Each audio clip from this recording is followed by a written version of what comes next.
Your drawings won't sell. If you have time for that, get a part-time job, Liam declared, tearing up the tickets to my art show before my eyes.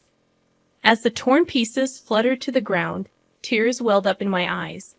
The dream I had nurtured since childhood, finally realized in my own art exhibition, was consistently belittled by both Liam and my in-laws whenever I picked up a pencil.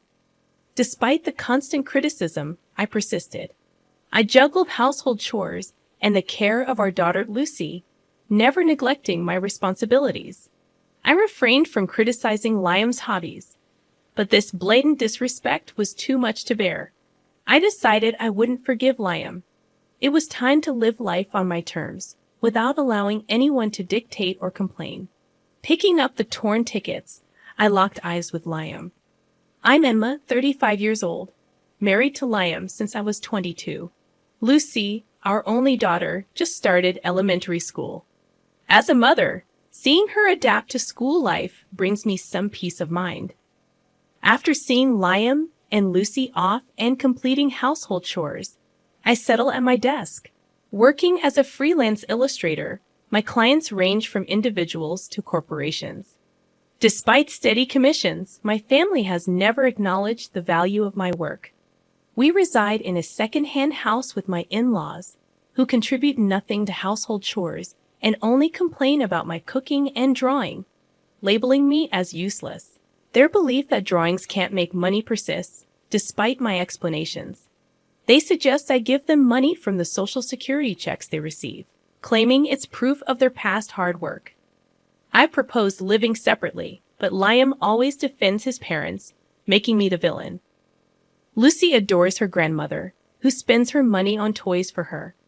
Lucy compares me unfavorably, believing her grandma would never say no. When I intervene, Lucy accuses me of being mean, causing public scenes. One night, after Liam scolded me for making Lucy cry, he decided that he and his mother would take care of her. This commitment lasted only 3 days before I was once again tasked with Lucy's care. Despite the challenges, my art thrived. Receiving an email invitation for a solo exhibition, I embraced the recognition from clients who appreciated my work. Working tirelessly into the night, I created new pieces for the upcoming exhibition. Despite my family's indifference, the thought of showcasing my art to a wider audience fueled my determination. Facing a dilemma about inviting Liam to the exhibition, I approached him during a baseball game he was engrossed in. His response dashed my hopes as he revealed plans to hang out with friends on the day of my exhibition. "Oh, can't you spare a little time?" I pleaded. "My artwork's been recognized, and I have a solo exhibition coming up. I was hoping you'd come see it." Liam remained fixated on the TV, silent. Desperation edged my voice as I repeated, "It's my first solo show. Some of my regulars even helped plan it. And I've got some new pieces on display." "What the hell are you talking about?" Liam finally looked at me, disdain in his eyes. "Don't drag me into your little hobby. It's not a hobby. Some of the displayed artwork might even sell. Who the hell's gonna buy your drawings? If you've got time for that, why don't you just get a part-time job?" Liam shouted, snatching the ticket from my hand. He tore it up, and the torn pieces scattered at our feet. Staring at the fragments in shock, tears welled up. Picking up the pieces, it became clear Liam would never understand my profession. I never belittled his hobbies, yet he never allowed me the same freedom. "I've had enough," I glared at him. "I can't take it anymore," I declared, venting my feelings. The words solidified my resolve. I'm gonna break up with Liam. To be honest, the thought of divorce had always been on my mind. I've already got a contact number for a lawyer who assists in the divorce process. But every time I considered it, Lucy crossed my mind. Our child needs both parents. Moreover, if I left, Lucy would have to transfer schools. That's what I'd endured all this time. But that ends today. Ignoring Liam's calls, I returned to my room. Packing my things, I confirmed the lawyer's business card was there. Heading to Lucy's room, I found her doing her homework at her desk. "Mom, I'm sorry," Lucy said. Looking at her face, Guilt washed over me. I hugged her, and Lucy looked puzzled. Lucy, I've decided to leave this house. What? The innocence vanished from Lucy's face. Although guilty, I continued. What do you want to do, Lucy? Stay here with Dad or come with me? Expecting her to choose her grandma, Lucy surprised me. I want to be with you, Mom.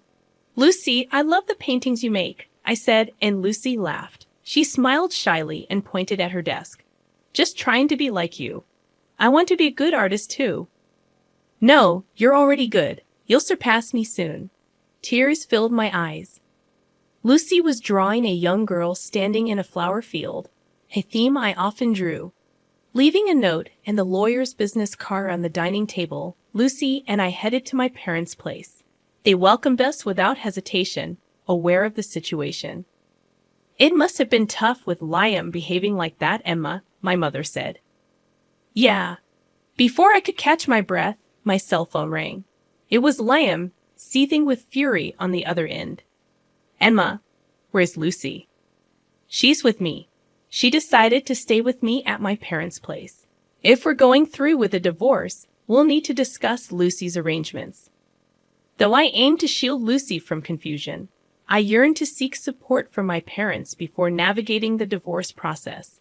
Surprisingly, Lucy opted to accompany me. Dad, do you want to talk? Yes. I handed the phone to Lucy, and Liam's tone softened instantly. Lucy, are you okay? Yeah, Dad. I'm sorry, but I want to be with Mom. Why would you say that? Staying with her will make you unhappy. Come back home. Dad, that's not true. Lucy replied calmly, revealing a surprising maturity. Mom tried her best all the time. I've seen it. But you and Grandma kept saying hurtful things about her paintings. I'm worried about Mom. That's why I want to stay with her. With that, Lucy ended the call and gave me a bashful smile. I patted her head. Although it seemed we had no allies in that house, Lucy had been watching. In the following days, Liam bombarded my parents' home with calls and letters, all demanding Lucy's return. It's okay. Everything will be all right. Yeah, thanks, Mom.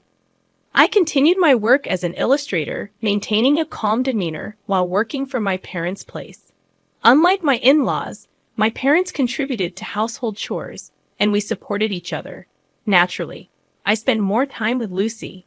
She asked me to teach her how to draw and help her with her studies, and I always responded with a smile. Alongside household chores, my art also demanded my attention. Still, I never mistreated Lucy, who had chosen to stay with me. As the day of my solo exhibition approached, my father couldn't attend due to work, but I decided to take my mother and Lucy.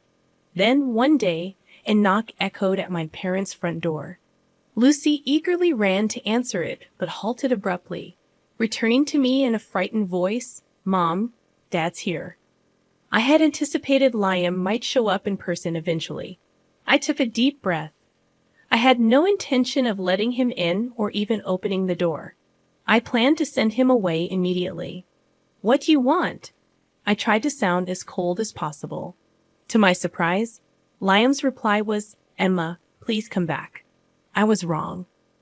What are you trying to do? I asked. His sincerity seemed genuine. In a weak voice, Liam continued, My parents aren't doing anything. They're just eating fast food, and the laundry's been piling up since the day you left. It seemed my expectations were coming true. With Liam out for work most of the time, this situation must be challenging for him. Wearing wrinkled clothes repeatedly and unable to maintain a tidy appearance, finding new jobs was likely difficult. The house was descending into chaos. Please help me out. I wasn't doing anything in that house either, right? I let out a sigh. Your mother said I was a wife who didn't even do housework. You agreed so too. I was wrong. My mom claimed she was doing all the housework, and I believed her. I was fooled. He spoke as if he were a victim, despite joining my mother-in-law in bad-mouthing me. Don't you have any intention to do housework yourself? I've never even held a knife, and I don't know how to use the washing machine. That doesn't mean you can rely on me. Essentially, He wanted me to return and handle the piled-up chores. What a joke. I'm never going back to that house. The day I left, I let go of all my feelings for Liam. There's no way I'm going to feel sorry for him now. I'm not your maid. Isn't it a wife's duty to do housework? Liam's tone became harsh. Beyond exasperation, I calmly responded, I don't want to be your wife anymore. Every morning, I rose early to prepare your lunch, yet never received a word of gratitude from you. There were days when the disappointment cut deeper upon seeing the untouched lunch. I diligently hung the laundry and ironed them to perfection, striving for a wrinkle-free result. Do you understand? I've been carrying out these chores 365 days a year without a single thank you. So what's your point?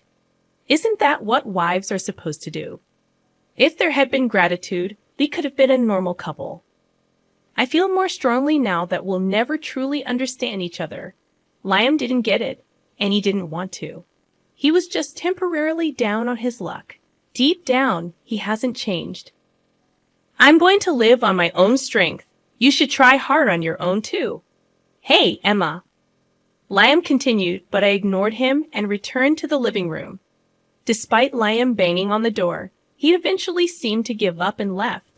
My exhibition turned out to be reasonably successful.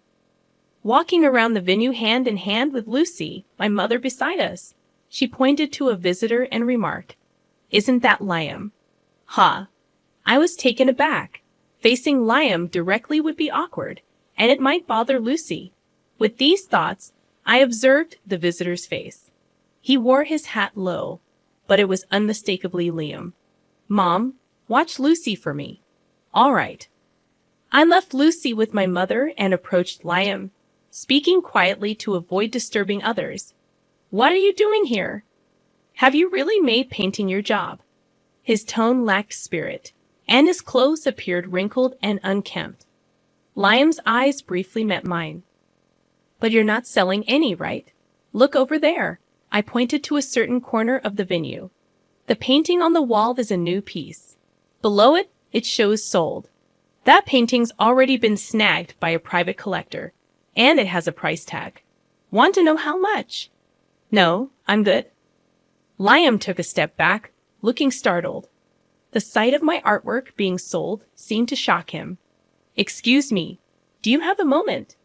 A local newspaper reporter approached, expressing their intent to feature the exhibition in an upcoming article, along with an interview.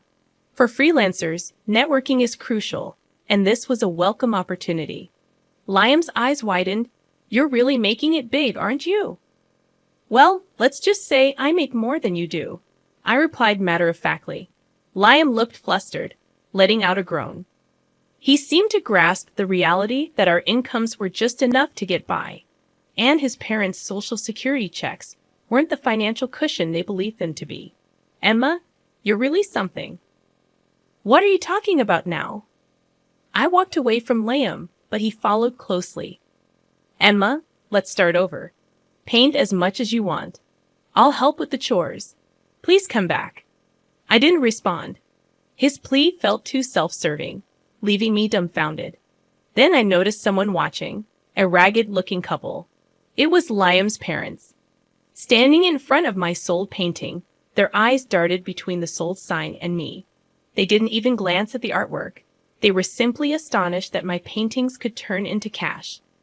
Liam, how did you get in without the ticket? When I told them I'm the husband of the illustrator, they let me in. You mean ex-husband? I corrected, irritation evident. By tearing up the ticket, Liam had severed any benefits from my artwork. Now he had no choice but to rely on his income and the meager social security his parents boasted about. Excuse me, this artwork is wonderful. Thank you. Another customer complimented, leading to another painting being sold. Liam and his parents stood there, visibly stunned. From the next day, relentless calls from Liam flooded in. Dad, what the heck happened? I wonder what should we do? His attempts to reconcile were unprecedented.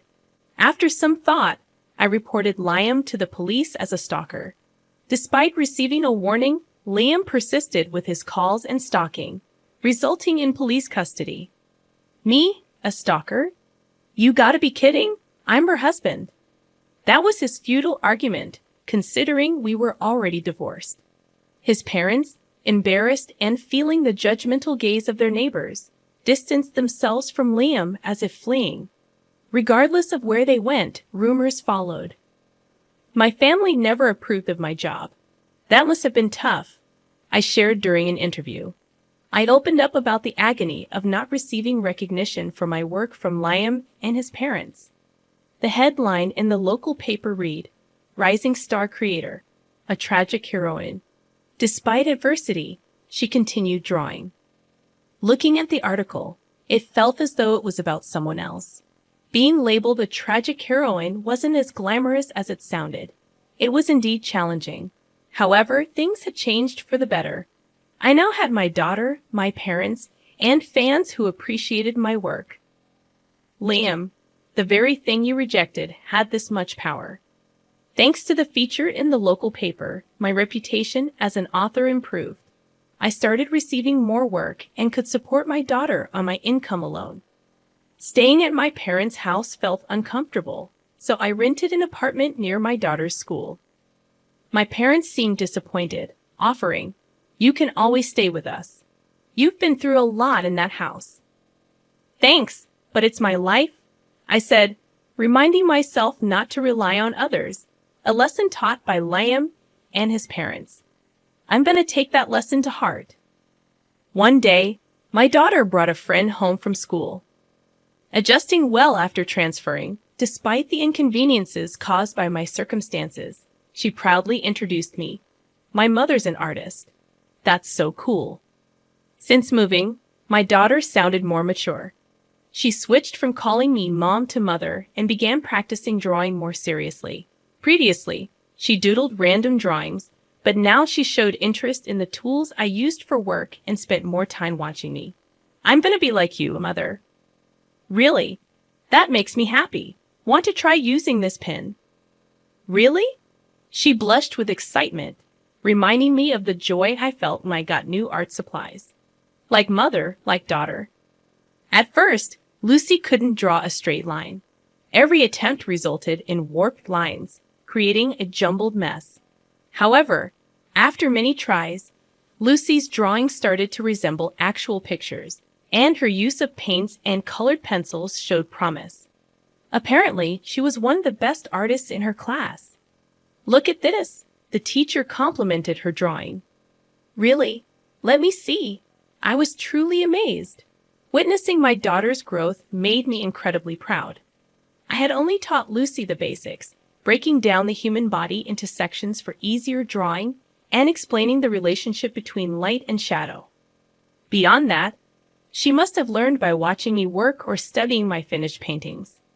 Lucy might be even more talented than me, and I honestly believed it. Lucy gave a shy smile, expressing her determination. I'm going to keep on drawing for Lucy, for my fans, and most importantly, for myself, who never gave up on art no matter the circumstances.